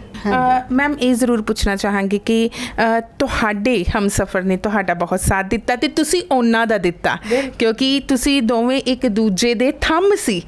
ਜਿਵੇਂ ਕਿ ਤੁਹਾਡੀ ਗੱਲਬਾਤ ਤੋਂ ਹੀ ਪਤਾ ਚੱਲਦਾ ਹੈ ਕਿ ਪੜ੍ਹਾਈ ਦੇ ਵਿੱਚ, ਇੱਕ ਦੂਜੇ ਦੇ ਕਰੀਅਰ ਦੇ ਵਿੱਚ, ਇੱਕ ਦੂਸਰੇ ਦੇ ਚਾਵਾਂ ਨੂੰ ਪੂਰਾ ਕਰਨ ਦੇ ਵਿੱਚ ਤੁਸੀਂ ਇੱਕ ਦੂਸਰੇ ਦਾ ਸਾਥ ਦਿੱਤਾ। ਜ਼ਿੰਦਗੀ ਦੇ ਆਖਰੀ ਪਲਾਂ ਦੇ ਵਿੱਚ ਉਹਨਾਂ ਨੇ ਕੋਈ ਗੱਲਾਂ ਤੁਹਾਡੇ ਨਾਲ ਸਾਂਝੀਆਂ ਕੀਤੀਆਂ ਹੋਣ, ਜਾਂ ਉਹ ਫੌਜੀ ਸੀ, ਹਾਂਜੀ, ਕੋਈ ਖਾਸ ਗੱਲਾਂ ਜੋ ਤੁਹਾਨੂੰ ਕਹਿ ਗਏ ਹੋਣ ਜਾਂਦੇ ਜਾਂਦੇ? ਮੈਡਮ ਇਸ ਤਰ੍ਹਾਂ ਮਤਲਬ ਜਿਹੜੇ ਮੇਰੇ ਹਸਬੈਂਡ ਸੀਗੇ ਨਾ, ਇਹ ਮੈਂ ਕਹਿੰਦੇ ਨਾ ਮੇਰੇ ਹਸਬੈਂਡ ਕੀ ਕੋਈ ਵੀ ਫੌਜੀ ਉਹ ਮਤਲਬ ਉਹਨਾਂ 'ਚ ਇੰਨਾ ਸੈਲਫ ਕੌਨਫੀਡੈਂਸ ਹੁੰਦਾ, ਉਹ ਇੰਨੇ ਬਹਾਦਰ ਹੁੰਦੇ ਆ ਨਾ, ਉਹ ਆਪਣੀ ਲਾਈਫ ਨੂੰ ਨਾ ਘਰ ਦੇ ਵਿੱਚ ਵੀ ਇੱਦਾਂ ਹੀ ਸਮਝਦੇ ਜਿੱਦਾਂ ਬਾਰਡਰ 'ਤੇ ਉਹਨਾਂ ਨੂੰ ਗੋਲੀ ਲੱਗਦੀ ਆ ਜਾਂ ਉਹ ਜ਼ਖਮੀ ਹੋ ਜਾਂਦੇ ਆ, ਉਹ ਇੰਨੀ ਦਲੇਰੀ ਨਾਲ ਆਪਣੇ ਆਪ ਨੂੰ ਪੇਸ਼ ਕਰਦੇ ਆ। ਇਸ ਤਰ੍ਹਾਂ ਹੀ ਉਹਨਾਂ ਦਾ ਘਰ ਦੇ ਵਿੱਚ ਹਾਲ ਹੁੰਦਾ, ਕਿਉਂਕਿ ਉੱਥੇ ਤਾਂ ਉਹ ਮੇਰੇ ਹਸਬੈਂਡ ਖੁਦ ਹੀ ਕਹਿੰਦੇ ਹੁੰਦੇ ਸੀ ਵੀ ਉੱਥੇ ਤਾਂ ਚਲੋ ਸਾਡੇ ਸਾਹਮਣੇ ਦੁਸ਼ਮਣ ਹੁੰਦਾ, ਦੁਸ਼ਮਣ ਦੇ ਨਾਲ ਤਾਂ ਅਸੀਂ ਲੜਨਾ ਹੀ ਲੜਨਾ, ਤੇ ਘਰ ਆ ਕੇ ਜਿਹੜੇ ਖੂਨ ਦੇ ਰਿਸ਼ਤੇ ਵੀ ਦੁਸ਼ਮਣਾਂ ਦੇ ਰੂਪ ਧਾਰ ਲੈਂਦੇ ਆ। ਤੇ ਕੁਝ ਘਰ ਦੇ ਵਿੱਚ ਮਾਹੌਲ ਇੱਦਾਂ ਦਾ ਹੋਏ, ਸਾਡੇ ਘਰ 'ਚ ਮਾਹੌਲ ਸੀ, ਮੇਰੇ ਹਸਬੈਂਡ ਨੂੰ 2014 'ਚ ਦੱਸਤਾ ਸੀ ਡਾਕਟਰਾਂ ਨੇ ਵੀ ਇਹ ਇਸ ਤਰ੍ਹਾਂ ਕਰਕੇ ਬਈ ਇਹ ਲਾਈਫ ਇਹਨਾਂ ਦੀ ਹੋਏ ਤਾਂ 10 ਸਾਲ ਨਹੀਂ ਕਿਤੇ ਜਾਂਦੇ, ਜੇ ਇਹਨਾਂ ਦੀ ਸਾਂਭ ਸੰਭਾਲ ਹੋਏ ਚੰਗੀ, ਮੈਡੀਸਨ ਦਾ ਧਿਆਨ ਚੰਗਾ ਰੱਖਿਆ ਜਾਏ, ਔਰ ਨਹੀਂ ਤਾਂ ਜਿਹੜੀ ਇਹਨਾਂ ਨੂੰ ਪ੍ਰੋਬਲਮ ਹੈਗੀ ਹੈ ਵੀ ਹੋ ਸਕਦਾ ਇਹ ਇੱਕ ਦਿਨ ਵੀ ਨਾ ਕੱਟਣ। ਪਰ ਜਿਹੜੀ ਮਤਲਬ ਮੇਰਾ ਬੇਟਾ ਸੀਗਾ, ਮੇਰੀ ਬੇਟੀ, ਮਤਲਬ ਇੰਨੇ ਆਗਿਆਕਾਰੀ ਬੱਚੇ ਫੌਜੀ, ਸਿਰਫ ਸਾਡੇ ਬੱਚੇ ਆਗਿਆਕਾਰੀ ਨਹੀਂ, ਮੈਂ ਕਹਿੰਦੀ ਜਿੰਨੇ ਵੀ ਫੌਜੀ ਆ ਨਾ ਉਹ ਘਰ ਦੇ ਵਿੱਚ ਚਾਹੇ ਫੌਜੀ ਬਾਹਰ ਹੀ ਰਹਿਣ, ਪਰ ਜਿਹੜਾ ਅਨੁਸ਼ਾਸਨ ਹੁੰਦਾ ਨਾ, ਬਿਲਕੁਲ ਅਨੁਸ਼ਾਸਨ ਦੇ ਵਿੱਚ ਬੱਚੇ ਰਹਿੰਦੇ ਆ ਫੌਜੀਆਂ ਦੇ। ਤੇ ਮਤਲਬ ਬਿਲਕੁਲ ਉਹ ਕਿਆ ਮਜ਼ਾਲਾ ਜੇਕਰ ਬੱਚੇ ਇੱਧਰ ਤੋਂ ਇੱਧਰ ਹੋ ਜਾਣ। ਮੈਂ ਆਪਣੇ ਹਸਬੈਂਡ ਦਾ ਨਾ ਪਰਛਾਵਾਂ ਸੀ, ਤੇ ਮੇਰੇ ਹਸਬੈਂਡ ਉੱਦਾਂ ਹੀ ਸਭ ਭੱਜ ਭੱਜ ਕੇ ਕੰਮ ਕਰਦੇ ਸੀ, ਸਾਰੇ ਘਰ ਦਾ ਵੀ ਕੰਮ ਕਰਨਾ। ਸਵੇਰੇ ਬੈੱਡ ਟੀ ਉਹਨਾਂ ਨੇ ਮੈਨੂੰ ਸਵੇਰੇ 5 ਵਜੇ ਪਿਲਾ ਦਿੰਦੇ ਸੀ ਬੈੱਡ ਟੀ। ਇੰਨੇ ਮਤਲਬ ਡੈਥ ਹੋਣ ਤੋਂ ਉਹਨਾਂ ਨੇ 3 ਦਿਨ ਪਹਿਲਾਂ ਵੀ ਮੈਨੂੰ ਮਤਲਬ ਹਾਂਜੀ ਬਿਮਾਰੀ ਤੋਂ, ਤੇ ਉਹ ਜਦ ਵੀ ਮੈਂ ਉਹਨਾਂ ਨੂੰ ਪੁੱਛਣਾ ਵੀ ਤੁਸੀਂ ਠੀਕ ਹੋ, ਵੀ ਤੁਸੀਂ ਠੀਕ ਹੋ, ਤੇ ਕਹਿੰਦੇ ਹਾਂ ਮੈਨੂੰ ਕੀ ਹੋਇਆ, ਕਹਿੰਦੇ ਤੁਸੀਂ ਆਪਣਾ ਧਿਆਨ ਰੱਖੋ, ਮੈਨੂੰ ਕੀ ਹੋਇਆ। ਤੇ ਉਹ ਇੱਕਦਮ ਜਦ ਬੈਠੇ ਬੈਠੇ ਇਹਨਾਂ ਦੀ ਤਬੀਅਤ ਖਰਾਬ ਹੋਈ ਤਾਂ ਮੈਂ ਭਾਟੀਆ ਸਾਹਿਬ ਨਾਲ ਗੱਲ ਕੀਤੀ, ਉਹ ਕਹਿੰਦੇ ਤੁਸੀਂ ਹੁਣ ਲੈਂਡਮਾਰਕ 'ਚ ਆ ਜਾਓ, ਸੋਡੀਅਮ ਪੋਟਾਸ਼ੀਅਮ 1 ਮਿੰਟ 'ਚ ਘਟ ਜਾਂਦਾ ਸੀ। ਜਦ ਮੈਂ ਉੱਥੇ ਲੈ ਕੇ ਗਈ, ਉੱਥੇ ਇੱਕਦਮ ਠੀਕ ਹੋ ਗਏ, 3 ਦਿਨ ਬਿਲਕੁਲ ਠੀਕ ਰਹੇ। ਮੈਂ ਬੜਾ ਵਧੀਆ ਉਹਨਾਂ ਨੂੰ ਮਤਲਬ ਟਰੀਟ ਕੀਤਾ। ਬੱਚਿਆਂ ਨਾਲ ਹਰ ਰੋਜ਼ ਡੇਲੀ ਗੱਲਾਂ ਹੁੰਦੀਆਂ ਸੀ, ਵੀਡੀਓ ਕਾਲ ਹੁੰਦੀ ਸੀ, ਤੇ ਬੱਚਿਆਂ ਨੇ ਉਹਨਾਂ ਨੂੰ ਮਾਰਚ 'ਚ ਲੈ ਕੇ ਵੀਜ਼ਾ ਵੀ ਲੱਗ ਗਿਆ ਸੀ, ਲੈ ਕੇ ਜਾਣਾ ਸੀ ਬੱਚਿਆਂ ਨੇ, ਵੀ ਕਹਿੰਦੇ ਡੈਡ ਤੁਹਾਨੂੰ ਅਸੀਂ ਕੈਨੇਡਾ ਇੱਕ ਵਾਰੀ ਦਿਖਾਉਣਾ ਜ਼ਰੂਰ ਹੈ। ਤੇ ਬੜੇ ਤਿਆਰ ਸੀਗੇ, ਟੈਚੀ ਤਿਆਰ ਕੀਤੀ ਹੋਈ ਸੀਗੀ ਵੀ ਮੈਂ ਜਾਵਾਂਗਾ। ਕਹਿੰਦੇ ਤੈਨੂੰ ਨਹੀਂ ਮੈਂ ਲੈ ਕੇ ਜਾਣਾ, ਤੁਹਾਨੂੰ ਨਹੀਂ ਮੈਂ ਲੈ ਕੇ ਜਾਂਦਾ, ਮੈਂ ਜਾਵਾਂਗਾ। ਮੈਂ ਕਿਹਾ ਚਲੋ ਤੁਸੀਂ ਚਲੇ ਜਾਣਾ। ਹਾਂਜੀ, ਮਤਲਬ ਜਿਸ ਤਰ੍ਹਾਂ ਚੜਾਉਂਦੇ ਵੀ ਰਹਿੰਦੇ ਸੀਗੇ। ਤੇ ਉਸ ਤੋਂ ਬਾਅਦ ਨਾ ਮੈਂ ਉਹਨਾਂ ਨੂੰ ਨਾ ਉੱਥੇ ਫਰੋਲ ਦੀ ਵੀ ਰਹੀ ਹਸਪਤਾਲ ਦੇ ਵਿੱਚ, ਡਾਕਟਰ ਕਹਿੰਦੇ ਬਿਲਕੁਲ ਠੀਕ ਹੈ, ਰਿਪੋਰਟਾਂ ਠੀਕ ਆ ਰਹੀਆਂ ਸੀਗੀਆਂ, ਕੋਈ ਉਮੀਦ ਹੀ ਨਹੀਂ ਸੀ ਇੱਦਾਂ ਹੋ ਜਾਏਗਾ। ਤੇ ਜਿਸ ਦਿਨ ਤਬੀਅਤ ਜੀ ਥੋੜੀ ਖਰਾਬ ਹੋਈ ਤਾਂ ਮੈਂ ਉੱਥੇ ਸੀਗੀ, ਤਾਂ ਉੱਥੇ ਮੈਂ ਉਹਨਾਂ ਨੂੰ ਜਿਹੜੇ ਉਹਨਾਂ ਦਾ ਕੀਮਤੀ ਸਮਾਨ ਸੀ ਮੈਂ ਉਹਨਾਂ ਨੂੰ ਦੇ ਦਿੱਤਾ। ਤੇ ਮੈਂ ਕਿਹਾ ਲਓ ਤੁਹਾਡਾ ਮੋਬਾਈਲ ਹੀ ਨਹੀਂ ਤੁਸੀਂ ਦੇਖਿਆ, ਮੋਬਾਈਲ ਦਾ 1 ਮਿੰਟ ਨਹੀਂ ਸੀ। ਉਹ ਨਾ ਮਤਲਬ 1 ਰੈਂਕ 1 ਪੈਨਸ਼ਨ ਦੇ ਇੰਨਾ ਧਿਆਨ ਦਿੰਦੇ ਸੀ ਨਾ, ਇਹ ਸਾਰੇ ਜਿੰਨੇ ਵੀ ਇਹ ਮਤਲਬ ਐਜ ਏ ਸੁਪਰਡੈਂਟ ਅਮਲਾ ਆਫਿਸਰ ਸੀਗੇ ਆਫਿਸ 'ਚ, ਕਲੈਰੀਕਲ ਜੌਬ 'ਚ, ਤੇ ਜਿੰਨੇ ਵੀ ਇਹਨਾਂ ਦੇ ਆਫਿਸਰ ਲਾਈਨ ਦੇ ਬੰਦੇ ਸੀ ਰਿਟਾਇਰ ਹੋਏ ਉਹ ਸਾਰੇ ਇਹਨਾਂ ਤੋਂ ਜਾਣਕਾਰੀ ਲੈਂਦੇ ਸੀ ਵੀ 1 ਰੈਂਕ 1 ਪੈਨਸ਼ਨ ਕਦ ਵਧੇਗੀ, ਕੀ ਹੋਏਗਾ, ਕਿਉਂਕਿ ਇਹਨਾਂ ਨੂੰ ਸਾਰਾ ਪਤਾ ਸੀਗਾ, ਚਿਪਸ ਤੇ ਰੱਟੀਆਂ ਹੋਈਆਂ ਸੀ ਗੱਲਾਂ। ਤੇ ਉਹਦੇ ਕਰਕੇ ਮੋਬਾਈਲ 1 ਮਿੰਟ ਨਹੀਂ ਸੀ ਪਿੱਛਾ ਛੱਡਦੇ ਇਹ। ਤਾਂ ਮੈਂ ਕਿਹਾ ਤੁਸੀਂ 3 ਦਿਨ ਹੋ ਗਏ ਮੋਬਾਈਲ ਹੀ ਨਹੀਂ ਦੇਖਿਆ। ਤੇ ਕਹਿੰਦੇ ਵੀ ਕੋਈ ਗੱਲ ਨਹੀਂ, ਤੇ ਵੀ ਮੈਨੂੰ ਤੂੰ ਸਾਰਾ ਸਮਾਨ ਫੜਾ ਦੇ। ਤੇ ਉਸ ਤੋਂ ਬਾਅਦ ਨਾ ਫਿਰ ਨੈਕਸਟ ਡੇ ਨਾ ਉਦੋਂ ਇਹ ਮੈਨੂੰ ਕਹਿੰਦੇ ਵੀ ਕੋਈ ਗੱਲ ਨਹੀਂ ਮੈਂ ਦੇਖ ਲਾਂਗਾ। ਤਾਂ ਅਗਲੇ ਦਿਨ ਨਾ ਮੇਰੇ ਚਾਚੀ ਜੀ ਮੇਰੇ ਕੋਲ ਰਹਿੰਦੇ ਸੀ, ਆਏ ਹੋਏ ਸੀ ਪਿੰਡੋਂ, ਤਾਂ ਉਹਨਾਂ ਨੇ ਸਾਰਾ ਇਹਨਾਂ ਦਾ ਸਮਾਨ ਦਿੱਤਾ, ਇਹਨਾਂ ਦੀ ਐਨਕ ਦੇ ਦਿੱਤੀ। ਤੇ ਇਹ ਐਨਕ ਨਾ ਮੈਂ ਆਪਣੇ ਹਸਬੈਂਡ ਦੀ ਹਮੇਸ਼ਾ ਨਾ ਲਗਾ ਲੈਂਦੀ ਜੇ ਮੈਨੂੰ ਉਹਨਾਂ ਦੀ ਯਾਦ ਆਉਂਦੀ ਹੈ। ਇਹ ਐਨਕ 1 ਮਿੰਟ ਮੈਨੂੰ ਲਾਉਣ ਨਹੀਂ ਸੀ ਦਿੰਦੇ, ਕਹਿੰਦੇ ਵੀ ਤੁਸੀਂ ਆਪਣੀ ਐਨਕ ਸੰਭਾਲ ਕੇ ਨਹੀਂ ਰੱਖਦੇ ਤੇ ਮੇਰੀ ਲਗਾ ਲੈਂਦੇ ਆ। ਤੇ ਇਹੀ ਐਨਕ ਸੀਗੀ ਉਹਨਾਂ ਦੀ, ਪਰਸ ਸੀਗਾ ਉਹਨਾਂ ਦਾ ਤੇ ਮੋਬਾਈਲ ਸੀਗਾ। ਮੈਂ ਕਿਹਾ ਵੀ ਆ ਲਓ ਤੁਸੀਂ ਆਪਣਾ ਚੀਜ਼ਾਂ ਸੰਭਾਲੋ ਵੀ, ਹੁਣ ਇੰਨੇ ਦਿਨ ਹੋ ਗਏ ਮੇਰੇ ਤੋਂ ਨਹੀਂ ਸੰਭਾਲੀਆਂ ਜਾਂਦੀਆਂ। ਬਸ ਉਹਨਾਂ ਨੇ ਇੱਕੋ ਹੀ ਗੱਲ ਕਹੀ, ਕਹਿੰਦੇ ਅਬ ਤੁਮਾਰੇ ਹਵਾਲੇ ਵਤਨ ਸਾਥੀਓ। ਜਦ ਉਹਨਾਂ ਨੇ ਇਹ ਗੱਲ ਕਹੀ ਨਾ, ਇਹ ਪਹਿਲੀ ਗੱਲ ਮੈਂ ਸੁਣੀ 8 ਸਾਲ 'ਚ ਉਹਨਾਂ ਦੇ ਮੂੰਹ ਚੋਂ ਵੀ ਇੰਨੀ। ਜਦ ਜਿਸ ਟਾਈਮ ਉਹਨਾਂ ਨੇ ਕਿਹਾ ਤਾਂ ਫਿਰ ਮੈਂ ਇੱਕਦਮ ਉਹਨਾਂ ਦੇ ਪਿੱਛੇ ਪੈ ਗਈ। ਮੈਂ ਕਿਹਾ ਤੁਸੀਂ ਇਹ ਕਿਉਂ ਕਿਹਾ, ਤੁਸੀਂ ਇਹ ਕਿਉਂ ਕਿਹਾ ਵੀ ਇਹ ਤਾਂ ਬੜੀ ਨਿਰਾਸ਼ਾ ਵਾਲੀ ਗੱਲ ਤੁਸੀਂ ਕਰ ਦਿੱਤੀ। ਮੈਂ ਕਿਹਾ ਮੇਰੇ ਕੋਲ ਤਾਂ ਆਪਣਾ ਆਪ ਨਹੀਂ ਸੰਭਾਲਿਆ ਜਾਂਦਾ, ਮੈਂ ਵਤਨ ਕਿੱਥੋਂ ਸੰਭਾਲਾਂਗੀ ਹੈ। ਤੇ ਬਸ ਇੱਕ ਲਾਸਟ ਗੱਲ ਮੈਂ ਉਹਨਾਂ ਦੀ ਇਹੀ ਯਾਦ ਸੀਗੀ। ਤੇ ਬਸ ਅਗਲੇ ਦਿਨ ਫਿਰ ਥੋੜ੍ਹਾ ਜਿਹਾ ਜ਼ਿਆਦਾ ਤਬੀਅਤ ਖਰਾਬ ਹੋ ਗਈ। ਫਿਰ ਲਾਸਟ ਟਾਈਮ ਉਹਨਾਂ ਨੇ ਕਿਹਾ, ਮੇਰਾ ਬੇਟਾ ਹਮੇਸ਼ਾ ਕਹਿੰਦਾ ਸੀ ਡੈਡ ਮੈਂ ਆ ਜਾਵਾਂ, ਡੈਡ ਮੇਰਾ ਮਤਲਬ ਇੱਕ ਦਿਨ ਤੁਸੀਂ ਦੇ ਦਿਓ, ਮੈਂ ਇੱਕ ਦਿਨ 'ਚ ਪਹੁੰਚ ਜਾਵਾਂਗਾ, ਇੱਥੇ ਕੋਈ ਕੈਨੇਡਾ ਦੂਰ ਨਹੀਂ ਹੈਗਾ। ਹਾਂਜੀ, ਤੇ ਮੈਂ ਬੱਚਿਆਂ ਨੂੰ ਲਿਆਂਦਾ। ਕਹਿੰਦੇ ਨਹੀਂ ਤੂੰ ਕਿੱਥੇ ਆਏਂਗਾ ਬੱਚਿਆਂ ਨੂੰ ਛੱਡ ਕੇ, ਮੈਂ ਠੀਕ ਹੈ ਮੈਨੂੰ ਕੀ ਹੋਣਾ। ਤੇ ਇੱਦਾਂ ਥੋੜ੍ਹੀ ਕਹਿੰਦੇ ਮੈਂ ਕੋਈ ਮਾਂ ਮਾਰਿਆ ਜਿਹੜਾ ਰੱਬ ਮੈਨੂੰ ਇੰਨੀ ਛੇਤੀ ਲੈ ਜਾਏਗਾ, ਤਾਂ ਮੈਂ ਬੜਾ ਕੁਛ ਕਰਨਾ। ਕਿੰਨੇ ਦਲੇਰ ਸੀਗੇ। ਤੇ ਉਦੋਂ ਜਿਸ ਟਾਈਮ ਇਹ ਲੜਾਈ ਚੱਲ ਰਹੀ ਸੀ ਚਾਈਨਾ ਦੀ, ਤਾਂ ਉਦੋਂ ਵੀ ਕਹਿੰਦੇ ਸੀ, ਕਹਿੰਦੇ ਜੀ ਮੈਨੂੰ ਹੁਣ ਵੀ ਕਹਿੰਦੇ ਵੀ ਸਰਕਾਰ ਇਜਾਜ਼ਤ ਦੇਵੇ ਨਾ, ਹੁਣ ਵੀ ਕਹਿੰਦੇ ਮੈਂ ਬਾਰਡਰ ਤੇ ਜਾ ਕੇ ਪਹਿਰਾ ਦੇ ਸਕਦਾ, ਇੰਨੀ ਮੇਰੇ 'ਚ ਜਾਨ ਹੈਗੀ ਵੀ ਇੰਨੇ ਜਿੰਦਾ ਦਿਲ ਇਨਸਾਨ ਸੀਗੇ ਉਹ। ਤੇ ਫਿਰ ਅਗਲੇ ਦਿਨ ਤਾਂ ਫਿਰ ਉਹਨਾਂ ਨੂੰ ਵੈਂਟੀਲੇਟਰ ਤੇ ਹੀ ਪਾਤਾ ਸੀਗਾ। ਤੇ ਇੱਕਦਮ ਹੀ ਮਤਲਬ ਸਾਰੇ ਲੀਵਰ ਇੱਕਦਮ ਹੀ ਡੈਮੇਜ ਹੋ ਗਿਆ ਤੇ ਸਾਰੇ ਜਿੰਨੇ ਵੀ ਆਰਗਨ ਸੀਗੇ ਸਾਰੇ ਖਰਾਬ ਹੋ ਗਏ। ਤੇ ਫਿਰ ਇੱਕਦਮ ਫਿਰ ਉਹਨਾਂ ਨੇ ਇੱਦਾਂ ਹੀ ਆਵਾਜ਼ ਵਿੱਚ ਕਿਹਾ ਵੀ ਕੋਕੀ ਆਏਗਾ, ਯਾਨੀ ਕਿ ਆਪਣੇ ਬੇਟੇ ਨੂੰ ਯਾਦ ਕੀਤਾ। ਤੇ ਮੈਂ ਕਿਹਾ ਅਗਲੇ ਦਿਨ 1 ਜਨਵਰੀ ਸੀਗੀ, ਨਿਊ ਈਅਰ ਸੀਗਾ। ਤੇ ਮੈਂ ਕਿਹਾ ਨਹੀਂ ਸਵੇਰੇ ਆ ਰਿਹਾ ਉਹ। ਤੇ ਫਿਰ ਅਗਲੇ ਦਿਨ ਜਿਸ ਟਾਈਮ ਮੇਰਾ ਬੇਟਾ ਪਹੁੰਚਿਆ ਉੱਥੇ, ਲਾਸਟ ਨੂੰ ਪਹਿਚਾਨ ਲਿਆ ਸੀਗਾ। ਬਸ ਉਹਨੂੰ ਦੇਖ ਕੇ ਮੈਂ ਜ਼ਿੰਦਗੀ 'ਚ ਨਾ 42 ਸਾਲ ਕੱਟੇ। 42 ਸਾਲਾਂ 'ਚ ਬਹੁਤ ਉਤਾਰ ਚੜ੍ਹਾਏ ਜ਼ਿੰਦਗੀ 'ਚ, ਲੇਕਿਨ ਉਹਨਾਂ ਦੇ ਅੱਖਾਂ 'ਚ ਆਂਸੂ ਮੈਂ ਉਦੋਂ ਦੇਖੇ 1 ਜਨਵਰੀ ਨੂੰ, ਜਦ ਉਹਨਾਂ ਨੇ ਆਪਣੇ ਬੇਟੇ ਨੂੰ ਘੁੱਟ ਕੇ ਹੱਥ ਫੜਿਆ ਉਹਨਾਂ ਦਾ। ਹਾਂਜੀ, ਵਾਕਈ ਇੰਨਾ ਜਿੰਦਾ ਦਿਲ ਇਨਸਾਨ ਸੀਗੇ। ਹਾਂਜੀ, ਵਾਕਈ ਦੋਸਤੋ ਬਹੁਤ ਭਾਵੁਕ ਕਰ ਦੇਣ ਵਾਲੀ ਹੈ ਮੈਡਮ ਦੀ ਜ਼ਿੰਦਗੀ ਦੀ ਕਹਾਣੀ। ਤੇ ਉਹਨਾਂ ਦੀ ਇਹ ਕਿਤਾਬ ਮੈਡਮ ਦੀ ਰੂਹ 'ਚੋਂ ਨਿਕਲੀ ਹੈ, ਲੋਕਾਂ ਦੇ ਦਿਲਾਂ ਦੇ ਵਿੱਚ ਵਸ ਗਈ ਹੈ। ਹਾਲਾਂਕਿ ਮੈਡਮ ਦੀਆਂ ਹੋਰ ਵੀ ਕਿਤਾਬਾਂ ਨੇ, ਦਰਦ ਪਰਿੰਦੇ, ਮੋਹ ਦੀਆਂ ਤੰਦਾਂ, ਉਹ ਵੀ ਕਾਫੀ ਮਕਬੂਲ ਹੋਈਆਂ ਨੇ। ਪਰ ਇਹ ਕਿਤਾਬ ਜਿਹੜੀ ਹੈ ਉਹ ਮੈਡਮ ਦੀ ਰੂਹ 'ਚੋਂ ਨਿਕਲੀ, ਲੋਕਾਂ ਦੇ ਜ਼ਿਹਨ ਦੇ ਵਿੱਚ ਵਸ ਚੁੱਕੀ ਹੋਈ ਹੈ। ਮੈਡਮ ਤੁਸੀਂ ਆਪਣਾ ਕੀਮਤੀ ਸਮਾਂ ਦਿੱਤਾ, ਬਹੁਤ ਬਹੁਤ ਧੰਨਵਾਦ। ਠੀਕ ਹੈ ਬੇਟਾ, ਸ਼ੁਕਰੀਆ। ਜੀ ਦੋਸਤੋ, ਵਾਕਈ ਹੀ ਜੇਕਰ ਆਪਾਂ ਜ਼ਿੰਦਗੀ ਨੂੰ ਖੁੱਲ੍ਹੇ ਦਿਲ ਦੇ ਨਾਲ ਜੀਣਾ ਚਾਹੁੰਦੇ ਹਾਂ ਤਾਂ ਬਹੁਤ ਜ਼ਰੂਰੀ ਹੈ ਕਿ ਅਸੀਂ ਛੋਟੀ ਤੋਂ ਛੋਟੀ, ਬਾਰੀਕ ਤੋਂ ਬਾਰੀਕ ਚੀਜ਼ ਨੂੰ ਸਿਰਫ ਪੜ੍ਹੀਏ ਨਹੀਂ, ਸਮਝੀਏ। ਕਿਉਂਕਿ ਇਹ ਜੋ ਸਾਹਿਤ ਹੁੰਦਾ ਹੈ ਇਹ ਕੋਈ ਕਾਲਪਨਿਕ ਨਹੀਂ ਹੈ, ਇਹ ਲੋਕਾਂ ਦੇ ਦਿਲਾਂ 'ਚੋਂ ਨਿਕਲਿਆ ਹੋਇਆ ਹੈ। ਲੋਕਾਂ ਨੇ ਇਹ ਸਾਰਾ ਕੁਝ ਅਨੁਭਵ ਹੰਢਾਏ ਹੁੰਦੇ ਨੇ, ਉਸ ਤੋਂ ਬਾਅਦ ਇੱਕ ਕਿਤਾਬ ਦਾ ਜਨਮ ਹੁੰਦਾ ਹੈ। ਤੇ ਵਾਕਈ ਹੀ ਮੈਡਮ ਨੇ ਬਹੁਤ ਬਾਖੂਬੀ ਇਹ ਚੀਜ਼ ਕਹੀ ਹੈ ਕਿ ਜੋ ਫੌਜਨ ਦੀ ਜ਼ਿੰਦਗੀ ਹੁੰਦੀ ਹੈ ਉਹ ਵੀ ਫੌਜੀਆਂ ਤੋਂ ਘੱਟ ਨਹੀਂ ਹੁੰਦੀ। ਤੇ ਇੱਕ ਗੱਲ ਜ਼ਰੂਰ ਕਹਾਂਗੇ, ਬਹੁਤ ਹੀ ਖੂਬਸੂਰਤ ਗੱਲਬਾਤ ਮੈਡਮ ਦੇ ਨਾਲ ਰਹੀ। ਅੱਜ ਦੇ ਪ੍ਰੋਗਰਾਮ ਦੇ ਵਿੱਚ ਇੰਨਾ ਹੀ, ਫਿਰ ਮਿਲਾਂਗੇ। ਧੰਨਵਾਦ।